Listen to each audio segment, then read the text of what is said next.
Joining us now to talk about it, Gustavo Perednik, author of the new book that we will see on the screen right here, To Kill Without a Trace, a prequel to 9/11. Gustavo, we thank you for your time today as you join us via telephone here. I just have to ask you, sir, do you believe this was a suicide? Definitely not.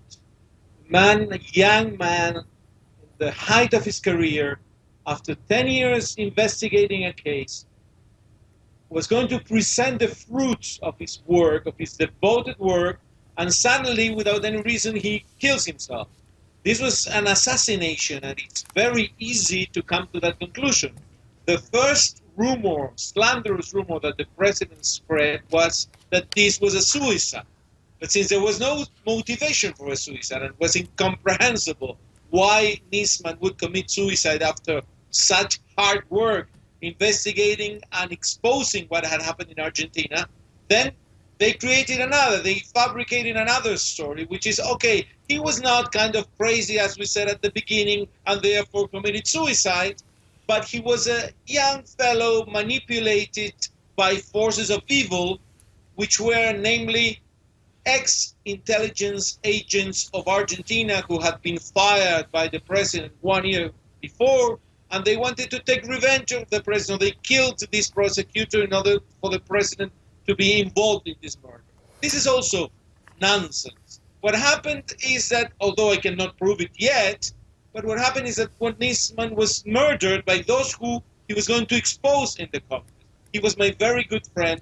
I never heard any type of inclination on his side on suicidal terms or try of self-destruction, not even depressing, just the opposite. He was an extremely lively, dynamic person, always trying to get fun and always happy to show his daughters and happy to play tennis. He was the opposite of a suicidal type. So therefore, let's stop talking about suicide. Not even the president speaks of suicide anymore. Gustavo, obviously, you were very passionate about this. You describe the prosecutor, the late prosecutor, as your friend, and you have your suspicions. When we come back, we want to get more in detail as to those suspicions, also the background on the attack. So please stay with us. Gustavo Perednik will return.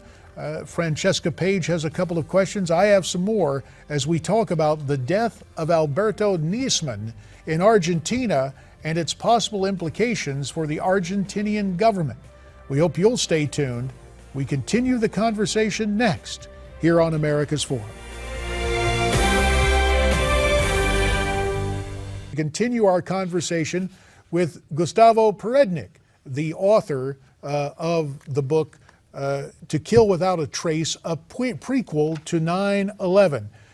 Gustavo, when you were writing this book, were you afraid of any potential backlash from the Argentinian government? Not at all. I was writing this book together with Alberto Nisman. This book is a biography of what he did and his work as a prosecutor when he revealed to the whole world the implication of Iran in the terror attack of 1994 in Argentina, which I call in the book the beginning of the Third War. The Third War broke out in Argentina. But now, with hindsight, we can say that the title of the book, To Kill Without a Trace, that was originally applied to the Iranian intentions to kill people in Argentina without leaving any traces of who did it, now can be applied to Alberto Nisman himself, who is the protagonist of the book. But now they killed him without leaving any trace, but probably the same people that perpetrated the terror attack in Buenos Aires in 1994 are the people who killed the man who revealed this terror attack. Gustavo, the title of your book says this bombing was a prequel to 9/11. Can you explain to us how so? Because 9/11 was the beginning of an overall war against radical Islam. And this attack was the attack of the Iranian Ayatollahs against the Argentinian government, against the Jewish community. Usually Jews are the first target of these totalitarian attacks, and then they spread onto the whole society.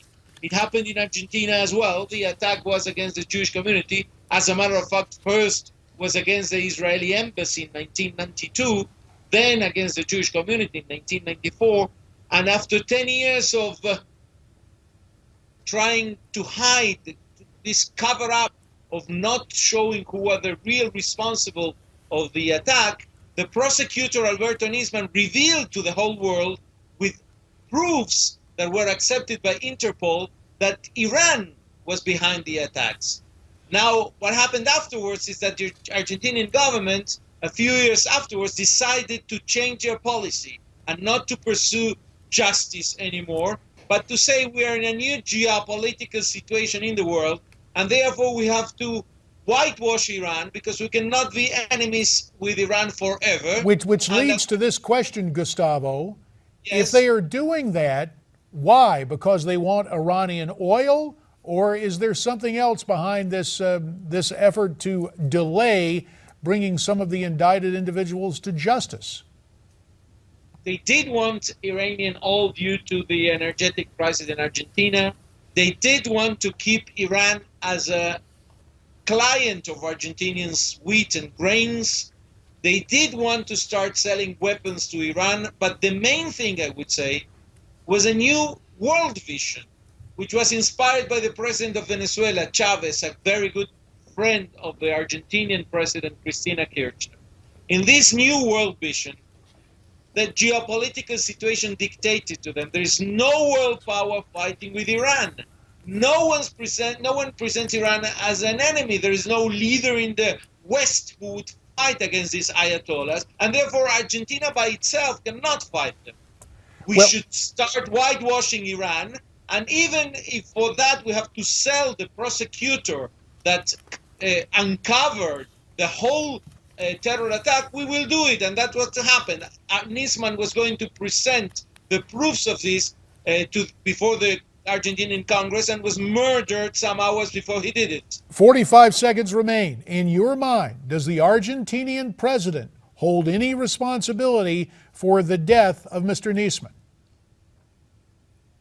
Either she knew and didn't do anything to stop it, or she could have even inspired it. The gangs that operate in Buenos Aires under the name of nationalism, communism, Islamism are inspired by the government. They are protected by the government. And these are the people who hated Nisman, said it very clearly, and they are very violent in their deeds. These could be the candidates who have murdered Alberto Nisman, and it was a consequence of this blind policy of the Argentinian. We'll have to leave it there. Gustavo Perednik, author of the book To Kill Without a Trace, a prequel to 9/11. When we come back, Betsy McCoy on the measles.